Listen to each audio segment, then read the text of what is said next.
Hi, and welcome everyone to the Capital HQ Online Investment Showcase. Today, we've got a very special panel session, something which I've been wanting to do for some time now. The area of immunotherapy has been, as I suppose, come on quite strong over the last sort of decade. And we're fortunate enough to work with several companies that are progressing quite well in this area. And I was speaking to Leslie, and everyone's probably seen the rise of sort of Imugene over the last 7 years, I should say, that I've sort of been. And to me, I thought it's just such an important topic. Obviously what happens when we talk about life science as an area, we can get sort of caught up in sort of terminology and the different trials and the phases and so forth. But this to me is just such an important area that I really want to put more of a spotlight on it for investors that, number one, got an interest in life science, or number two, have got family members that have been impacted, by cancer in some sort of way, because obviously immunotherapy has become one of the most featured areas. And obviously from a patient outcome perspective, it does have the potential to make a significant difference. So to start this off, I just love everyone to give a bit of an introduction to themselves and a little bit of a bio about their company. So I'll start with you and how I see it. So I'll start with you, Rebecca. Thank you so much for having me today. My name is Dr. Rebecca McQualter, and I'm the Chief Operating Officer and Acting CEO of Chimeric Therapeutics. And at Chimeric Therapeutics, we're bringing cell therapy to more cancer patients focused on cell therapy and solid tumors. Handing over to Graeme. Okay. Thank you, Steve. Thank you for having me. So I am the chairman of Psaio Therapeutics. We're an immuno-oncology company developing what are called bispecific antibodies for the treatment of prostate cancer. And as well, I'm also the CEO of a company called Therapeutics, which is also developing bispecific antibodies for a range of different indications. And Psaio is a spin-out from Therapeutics. My background, I'm an industrial chemist with a PhD in chemistry, and I've spent a lot of time helping to build and manage companies as well as raising funds for those companies. And in life science, that's always required, Graeme.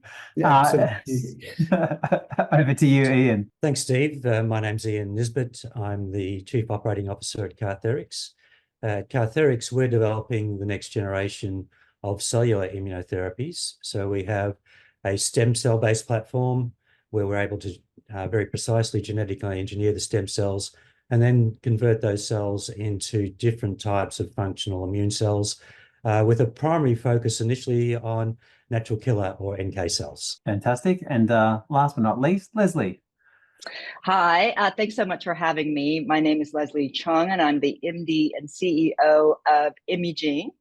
I have been with the company for over 9 years, and we've seen a myriad of various different immuno-oncology therapies. And currently, we're quite focused on a specific blood cancers with our allogeneic CAR-T, as well as a friendly virus, unlike COVID, an oncolytic virus that fights off your solid tumors by replicating only in malignant and solid tumors. So I'm happy to report that all of our products are in the clinic, and all of our platform has at least, more than complete response. And then some of those patients are living 3.5 years out in remission. Wow. So this is what got me really excited about it as well. And we'll deep dive into this as we go through the different questions. But just as a sort of starting statement for anyone sort of new to this area or new to life science or want to understand, immunotherapy represents basically a paradigm shift in cancer treatment. Unlike traditional therapies, it directly targets the cancer cells, and the immunotherapy harnesses the body's own immune system to actually fight cancer. And that was I suppose, which really sort of appealed to me from an approach. So, and what's important is it has the potential, as Leslie just sort of highlighted, to have longer lasting effects and can potentially work against multiple types of cancers, which you'll see as we go through in the different questions. Now, Graeme, as a starting point, can you explain how immunotherapy treatment differs from traditional cancer treatments in terms of, patient outcomes and also side effects? Thanks, Steve. So if you look at traditional treatments and tradition changes over over periods of time, particularly when it comes to cancer, because it's such a rapidly evolving field. But you could basically say there are three major traditional treatments out there. If it's a solid tumor, that would include surgery.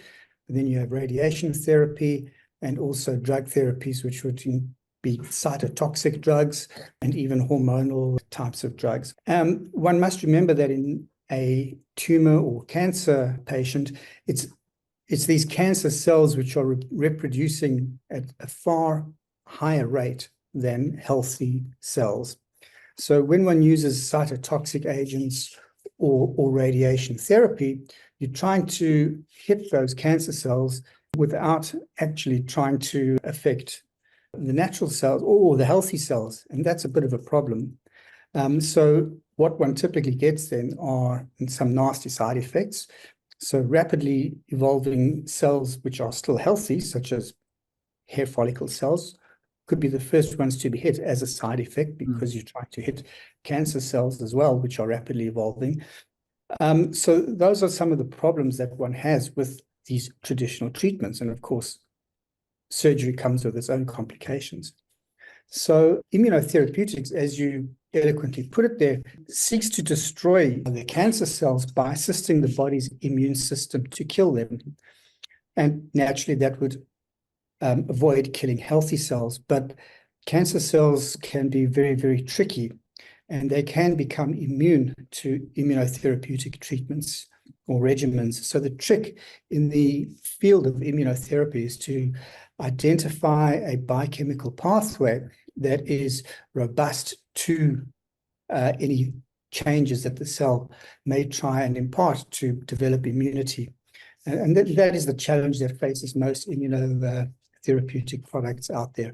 But immunotherapeutics, with our increased understanding of how the immune system works, how genomics works, proteomics, is a very fast-growing field now, which will rapidly overtake these traditional treatments, rather. Thanks, Graeme. And I suppose that moves on to you, Ian, just given the approach that you guys are taking. Like, what are some of the most significant therapeutic breakthroughs in immunotherapy, that you feel have the potential to, I suppose, revolutionize that patient care aspect, given all those sort of factors that Graeme was highlighting? Yeah, so I think immunotherapy, and just to, I guess, provide a bit of a context on the general term. So, immunotherapy is basically using the immune system or manipulating the immune system to treat the disease. And, the concept of immunotherapy has been around for a long time. So people have played around with cancer vaccines for decades, trying to induce immune responses against cancers. And, sometimes it's worked, sometimes it has, well, most times it hasn't. I guess the big change in the last decade has been the advent of checkpoint inhibitors. So this is a field that didn't exist 15 years ago, and basically came out of the work of Jim Allison at MD Anderson Center, where he discovered checkpoints, things that actually block the function of T cells, of immune cells. And he was able to demonstrate that if you can inhibit those checkpoints, you can actually activate the cells. And so that's caused a huge change in the way that cancer has been treated for a number of different solid tumors. And the main product there, Keytruda, it is the largest selling drug. So last year it sold $25 billion in sales. That's a drug that didn't exist 10 years ago. So just a dramatic change in the thinking in the field, and demonstrating that by being able to manipulate the immune system, you can have profound impacts upon cancer. Our view at Cartherics is, the next big innovation in the field is cellular immunotherapies, where you're actually adding the immune cells back to the patients, because one of the problems with existing immunotherapies, things like checkpoint inhibitors, is you're relying on the patient's own immune cells to be activated. And sometimes, elderly patients, they don't have very good immune systems, or they've been knocked around with chemotherapy, and so the immune cell counts are down. And so you actually can't activate the existing immune cells very well, because there aren't so many of them there, or they're not too healthy. And so what we're doing is adding in lots and lots of those very active immune cells into the patient. So in our view, that's the big new area opening up in the field of immunotherapy. So in particular, cellular immunotherapy. Brilliant. Thanks, Ian. And, just on your side, Rebecca, Chimeric is taking a sort of different approach. Do you internally, do you feel that, immunotherapy has the potential to cure cancer or just improve the actual patient outcomes? Well, it has the potential for both. I think from what we've seen for CAR T cells in the past 10 years, the first patient who was treated with CAR T still doesn't have any signs of cancer. So I think you can safely say that she might be on a path to a cure. But we also have to acknowledge the really small wins. So if we take a rare disease with a high unmet need, if we get a few more months for that patient with a cellular immunotherapy, we're going to take it, because you can't put a price on somebody's time here. Oh, exactly what Leslie said, with like an additional 3 years in some of their trials. And even if it's months, we'll take that. So I think Correct. at Chimeric Therapeutics, we're addressing a couple of nasty ones. So glioblastoma, gastric cancer, and pancreatic cancer for our new one coming through. So if, particularly for pancreatic cancer, it's a really quick, slippery slope. So if we can hasten that slope, that's a really good outcome. Fantastic. And Leslie, for you, what are the different approaches to immunotherapy, and how do they differ in terms of, I suppose, how you approach them? Obviously, you said you've got 4 different trials going on, and then ultimately the patient outcomes. So there are so many different immunotherapies. Ian mentioned the checkpoint inhibitors that came to rise roughly about 15 years ago, and then CAR Ts roughly about 11 years ago. These are when all those were, starting to get approval, and it formed a pillar of cancer therapeutics, which is this whole idea that awakening or unleashing your immune system can now rapidly go after your tumor where there wasn't before. So there are myriads of various different ways, and we're still learning the various different ways that we can untap your immune system via cancer vaccines, via CAR Ts or checkpoint inhibitors. I think we still need to refine those and continue our journey of making those better, because it's great that we can give a few weeks to life, few months to life, but I think we're all wanting that precious thing, which is to cure cancer at the end of the day, or certain kinds of cancer. So I think it's wonderful that immune systems are still just currently being untapped, and we're learning every day with our products. So at Imugene, we have a CAR T formulation that's after a very late stage lymphoma. We also have lots of solid tumor activity with our oncolytic viruses, and as well as our cancer vaccine. But it's just, I think it's wonderful to have these novel approaches and see activity. But I think the whole holy grail is to really get that remission to last longer than a few precious months. Completely agree. And Graeme, from a market perspective, everyone sort of highlighted that this area is not new, but it obviously has had a bit more of a spotlight over the last sort of 5 to 10 years. And Leslie mentioned some of the sort of key milestones. How do you foresee the market for immunotherapy, or even the technology in general, evolving over the next sort of 5 to 10 years? And what are the key factors that are driving this? Well, I think, like, many instances of market growth, one can simply go back to some of the basic economics. As you've pointed out, many individuals, families will be touched by someone who has had cancer, and the prevalence or the incidence, no matter which one you choose, will be increasing with an aging population. We've had successes with, as has been pointed out, with checkpoint inhibitors and other antibody approaches. But despite, for example, as Ian said, Keytruda coming up with $25 million in revenue, I think there is a broad agreement that these checkpoint inhibitors and some of the CAR T therapies, well, A, they're very expensive, but B, have not been as successful as one would like. We don't want, well, while every week and every month is precious, ultimately we want to try and get to a cure. So the science is developing quite rapidly. So, for example, here at Psaio, we're looking at something called bispecific antibodies, and this is specific for prostate cancer. So bispecific, one part of the antibody binds to the protein on the surface of the tumor cell, and another one binds to the T cell, and they brings it in together, and then the T cell kills the tumor cell. And we're targeting a specific antigen, and many of you and many of your viewers will be familiar with PSA tests for prostate cancer, which is prostate specific antigen, but no one has been able to actually target that for the treatment of prostate cancer, and that's what we're able to do, or what we are developing rather. So our bispecific antibody will target the PSA, the prostate-specific antigen, that allows us to attack the tumor right at its source, inside the prostate gland.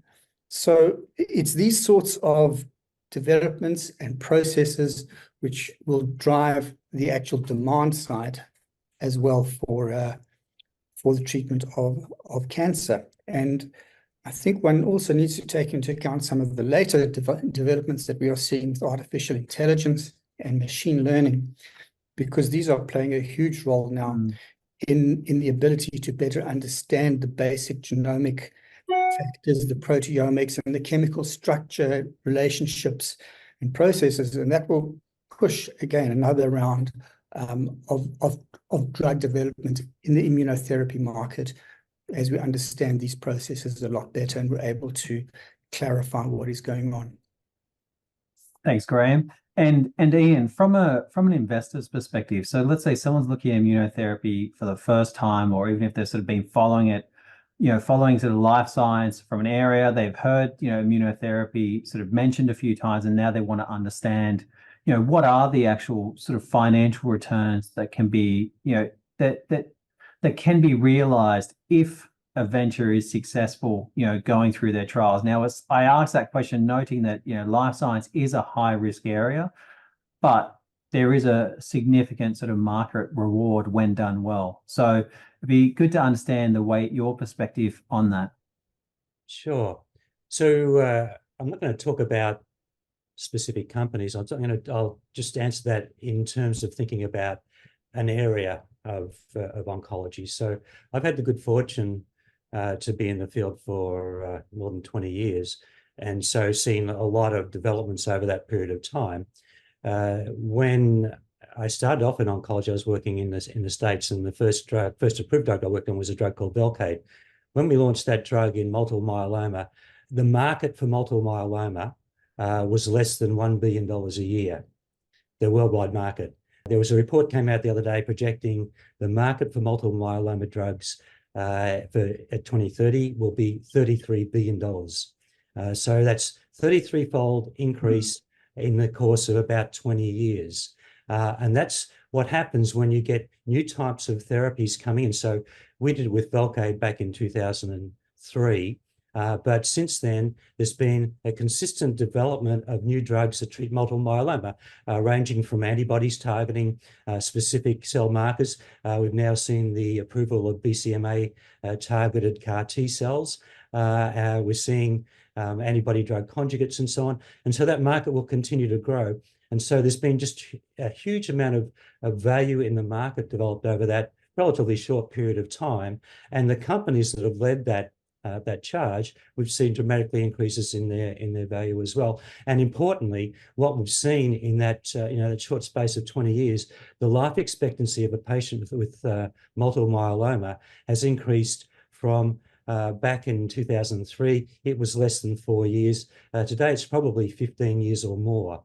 And that's the sort of impact you can see upon patient outcomes, but also in terms of the value of the market and therefore the value of the companies developing these drugs.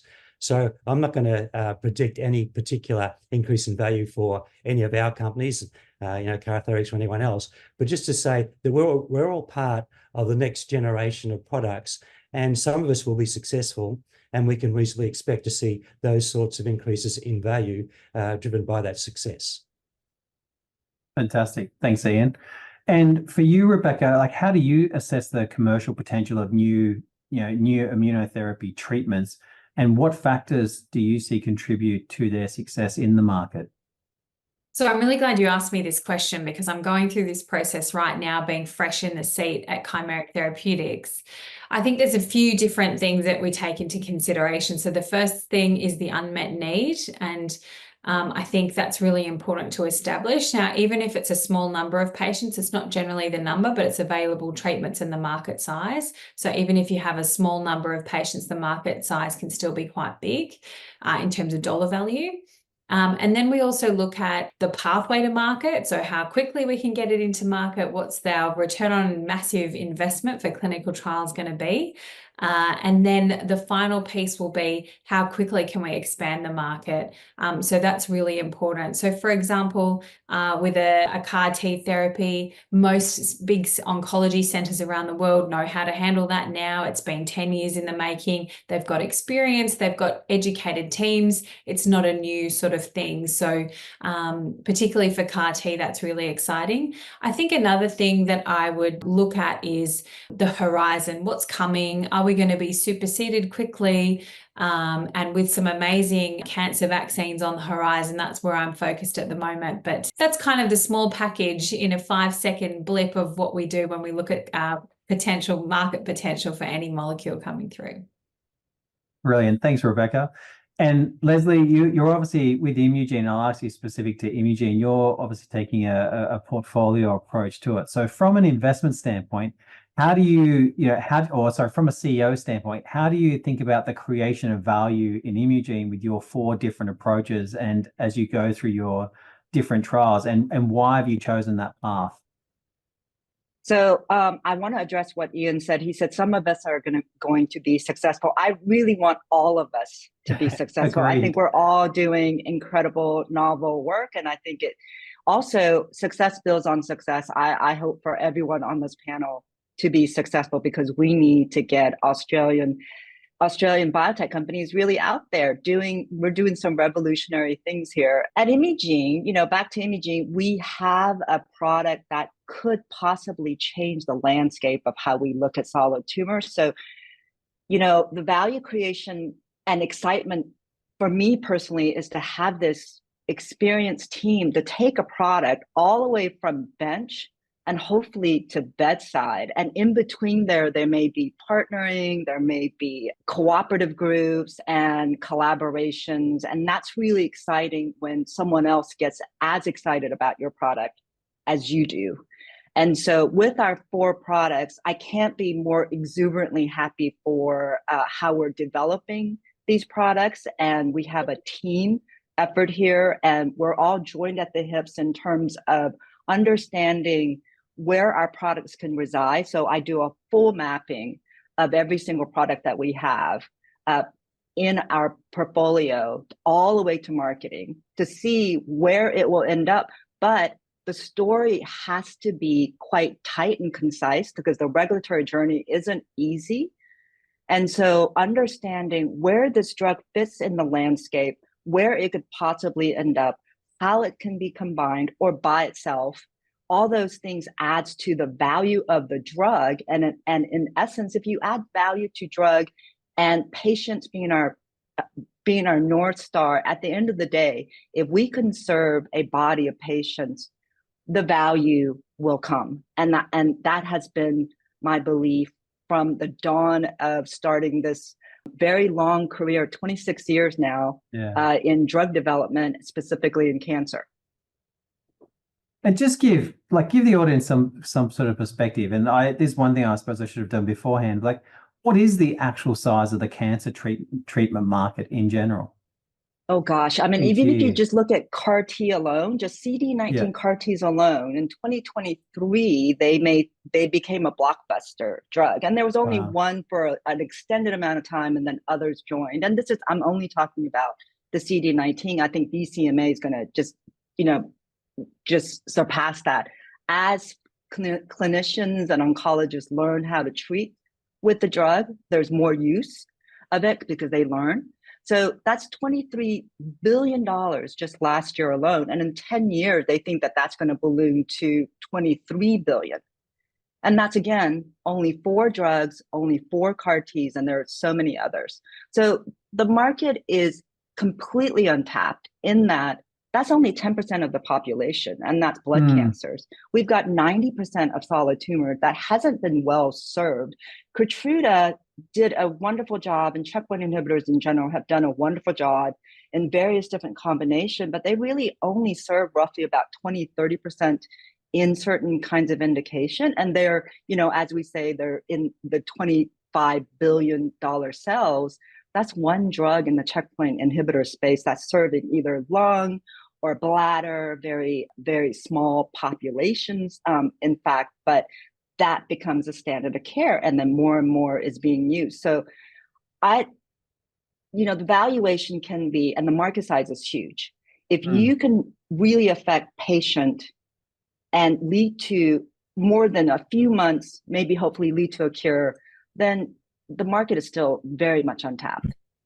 So really, it's a multi-$100 billion market, per year, from an opportunity perspective.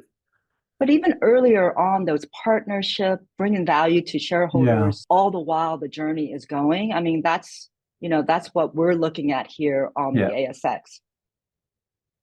Got it. And I'll target something very specific to you, Graeme. You mentioned just beforehand that you're targeting immunotherapies for prostate cancer.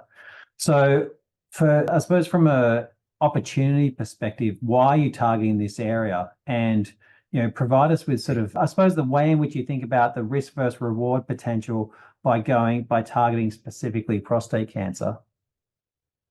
Well, the markets are, as Leslie said, are quite huge, and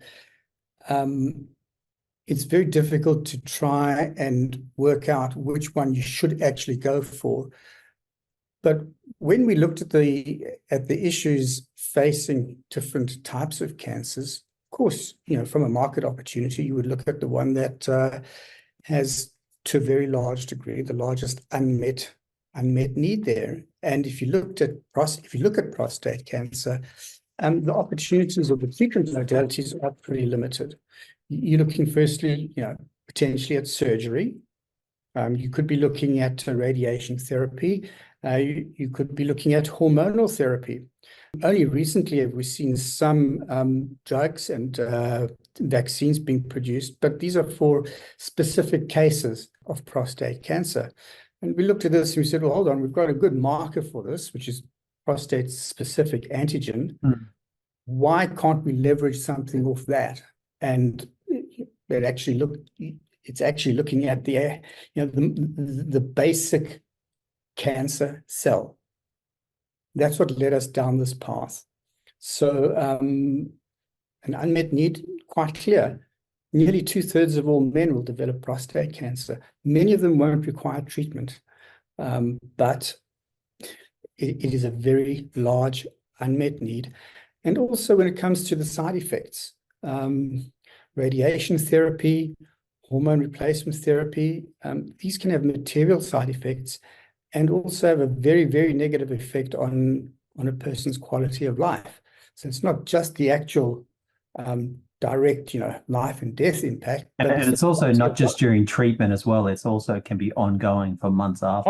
Well, not only months. These quality of life issues can be with you for the rest of your life. Yeah, wow. So it is a market with an extremely high unmet need, and there aren't many formal drugs specifically for it available on the market. So that was one of the reasons why we went into it. And Ian, just from a benefits perspective, obviously we've talked about the sort of prolonging of life. We've talked about the improvement of the sort of patient outcomes and their just general sort of lifestyle post some sort of treatment. What are the broader sort of economic benefits? Can the success of immunotherapy treatments bring just to the healthcare sector in general? Well, I think there are benefits to to patients in terms of better safety profiles. There is a general benefit to the community in terms of patient outcomes, economic benefit there. I think there's also, particularly again, talking about cellular immunotherapies, which is where we're focused at Cartherics, we're at the start of the journey with cellular therapies, and we're still working out how to use them in cancer. But we're increasingly seeing companies that have a cellular therapy platform go into non-cancer diseases. So there's been some interesting results in autoimmune diseases, and there's a whole range of other diseases as well that these could potentially play out. So I think the benefit downstream will hopefully be in the shorter term with improved quality of life, improved treatment of cancer patients, benefit to the overall community in that regard. But then as we understand more and more how to use these sorts of treatments, there'll be spin-off benefits into other indications as well. So again, in our view, we're at the start of the next generation of treatments for a whole range of different human diseases. And that, I suppose, brings to my next question, and thanks for that, Ian, brings to my next question for Rebecca, is how is immunotherapies actually being integrated into the actual healthcare systems at the moment? At what stage are people, like how has it been implemented? Someone gave me the example the other day that effectively they were being given immunotherapy treatment after radiation therapy, for example. Like how is it currently being integrated? What sort of trialing are they having at different stages of integrating it, and what could it have on what are the impacts they could have on sort of later market adoption? So currently in Australia, you have to fail a couple of nasty chemotherapies in order to get to immunotherapy. And that's a design by the Pharmaceutical Benefits Scheme that I know all the big pharmas are working really hard to change. But for us at Chimeric, and I know for a lot of other companies here, we're actually trialing most of our products after only one round of chemotherapy. And what we see is that the immune system tends to respond a lot better if it's not tired from all the consistent chemotherapy. And so the cells seem to be happier, they glow under the microscope, and we can engineer them really quite easily. But in terms of the healthcare system, there's a fair bit of work to do. And I think an analogy that might resonate with some of your viewers is with electric cars. So in Australia, it's pretty hard to have an electric car if you want to drive from Melbourne to Bendigo. You might have to stop at a petrol station and plug into the wall. There's no fast charging ports along the way. But in California, for example, you can drive from LA to San Francisco and there's charging ports all the way up because there's been that investment, and then there's been a significant demand for that particular product over there. So if we take that back to personalized medicine and CAR T therapy, once we see more people adopting it at first line or second line, so that's the first point of treatment or the second part of treatment, we'll see more personalized medicine being available. So we'll be able to take your cells, run a genome sequence. You can have one of Leslie's fancy vaccines. You can have one of my CAR Ts, and you will be right to go. And that's where I see the future of personalized medicine heading for our healthcare system. But again, this is going to take a lot of investment from all of us. And what is to stop them actually trialing it, or sort of, I suppose, integrating it before the first session of radiation? So the main focus for the Pharmaceutical Benefits Scheme in Australia is budget reduction, unfortunately.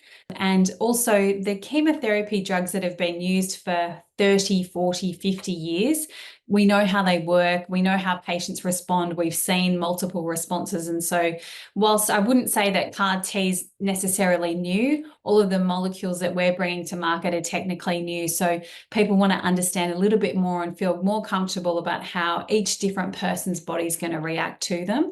But we'd really like to see a place where patients can come to the hospital and have the best care first up. That makes logical sense to me. And Leslie, you mentioned we got 4 different programs that are going through various stages of clinical trial. So just for, I suppose, to help investors when they're looking at immunotherapy companies, can you share just some insights into the critical success factors, for advancing the different range of treatments as they go through the clinical development stages? It's quite simple, but quite complicated at the same time. I mean, I think the clinical trial aspect and clinical development generally encompasses phase 1, phase 2, and phase 3. But now I think we're being smarter and faster. And unfortunately, the FDA and other regulatory bodies do put constraints on what line of care that we can provide to patients. So even if we think that our products could work better in the front line or in the first instances when they're diagnosed or newly diagnosed, which is, great, we still have to abide by the ethics rules and regulatory bodies to say you have to honor the standard of care. It's actually unethical for any oncologist to treat any patients on what's considered an investigational drug, as Rebecca laid out.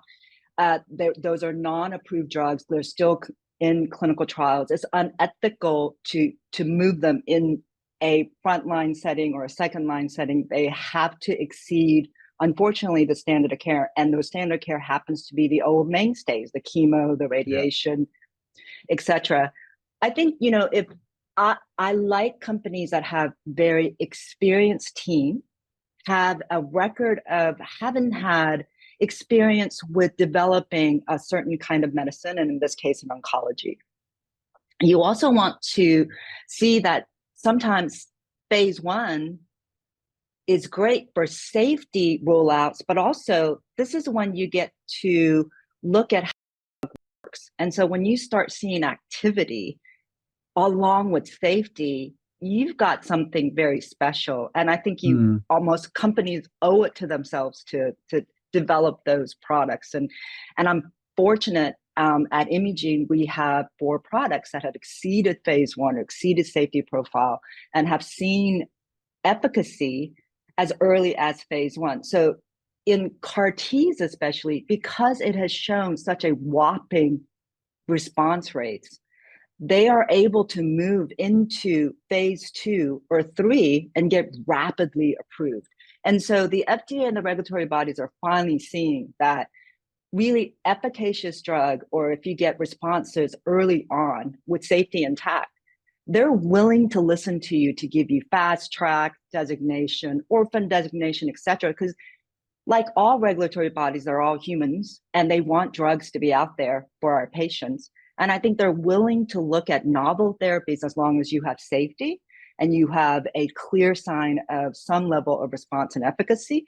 And they will listen to you in terms of moving that faster into market. And we look at that setting all the time here at Imugene because we want to produce drugs faster for patients in need. Perfect. Thanks, Leslie.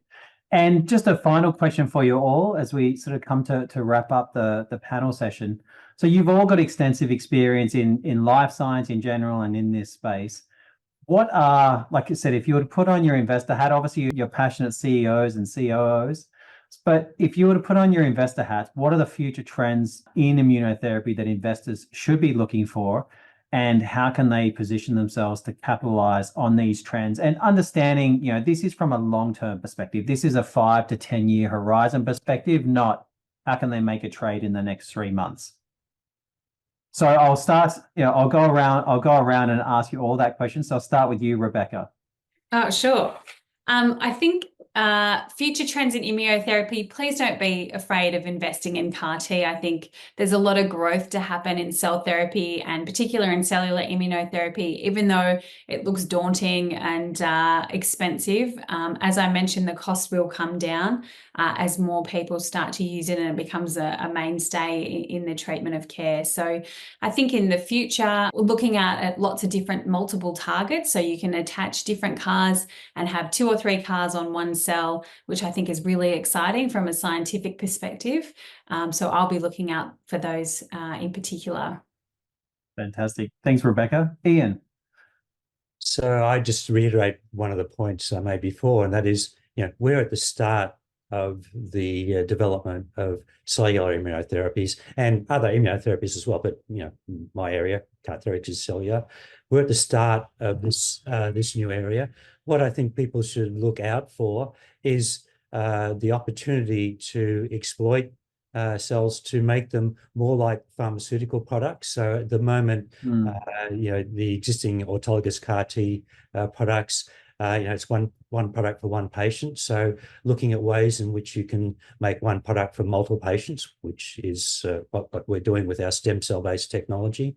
And then again, to reiterate another point, look for opportunities for driving the technology into other areas. So we're all focused on oncology, and quite rightly, it's a huge area of patient need and huge potential returns, but the ability to, again, manipulate the immune system to treat other diseases. So I think look for technology platforms that can go into other areas as well.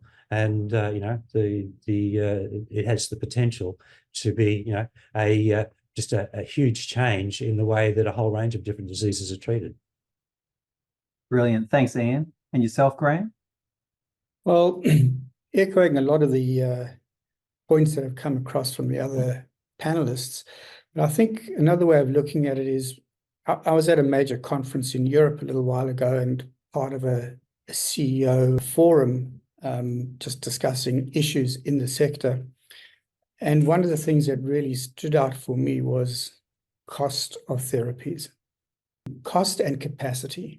So forgetting about all the science and all the advances that are made in that regard, this was a major issue for a lot of the major biotech players in the life sciences sector. Cost of therapies, ability to produce cheaply. So any company that is able to take a technology and translate it into a manufacturing process which is not too difficult, or can slot in with current manufacturing processes, or those where they need minor adjustments, and of course it has to work, will have a major role to play. Fantastic. And lastly, you, Leslie? So, it's interesting because I only invest in biotech because I feel like that's what I know. And so I think this is a particular relevance to me. Having been at large pharma companies looking at small biotech companies to buy, I feel like I've got a very unique perspective on what is investable and what's not. And for me, what I would look for in particular is those companies that are doing something novel, not necessarily just a me too. And sure, I'd love to be a weight loss. I'd like to be Ozempic, part 4, because those companies are just thriving, and that's great. Lifestyle medicine's great, but I really do believe that the world needs better cancer medication. And I applaud everyone on this panel for trying to help. All of us are trying to help solve this great puzzle that's cancer. But I think, if you have a good team, if you understand what you're doing, experience, I can't tout that enough. And taking a product through all the way to either registration or even partnering is not easy. It's a quite complicated path. There are trends that happen. There are cost affiliation, and there are just people that just like it for whatever reason. So I think I would look for novel products that has safety profiles that are showing signs of efficacy early on, and especially in monotherapy, not just in combination. And I love gene editing, and I think that's why we're, Rebecca and all of us are in cellular therapeutics, because we think that can be advanced even further than what it is now. And I hear everything that everybody on this panel resonates with me in that cellular therapy is the new frontier. Gene editing and all those are still untapped. Oncolytic viruses to cancer vaccines to radiotheranostics. So there's several different approaches to cancer therapeutics, and I think all of us have a very unique path and also a responsibility to carry this forward. And investments are great to help us further that, and we hope to give value back to all the stakeholders. Very well summarized, Leslie, as always. I'll just go finish, and I'll try and explain the most simplest way possible when I think about everything that you guys are doing. I love innovation, right? And I love it for a number of different things. And I think someone said it before that the chemotherapy or the radiation therapy is a 30 to 50-year-old sort of treatment that's been going for a long time.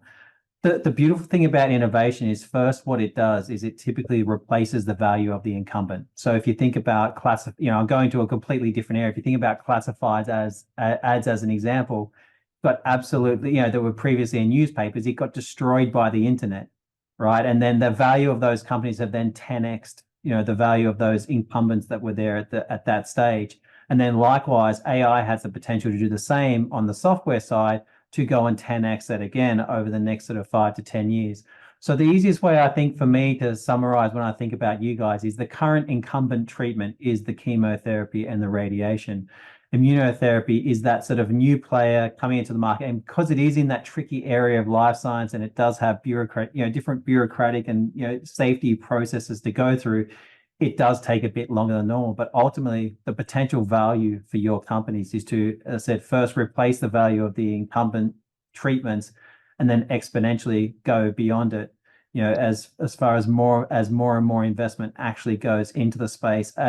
And the most beautiful thing I've seen about life science is typically when people have successes in life science, they tend to recycle that money back into new treatments as well. So the success of all of you, is important for the consistent building of the ecosystem.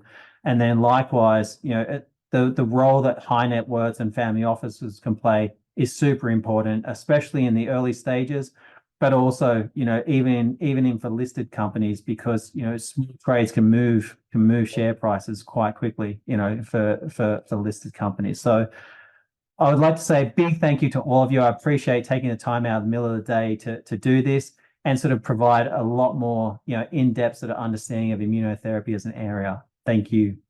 Thank you very much. Thanks. Thanks so much. It was wonderful. Thank you.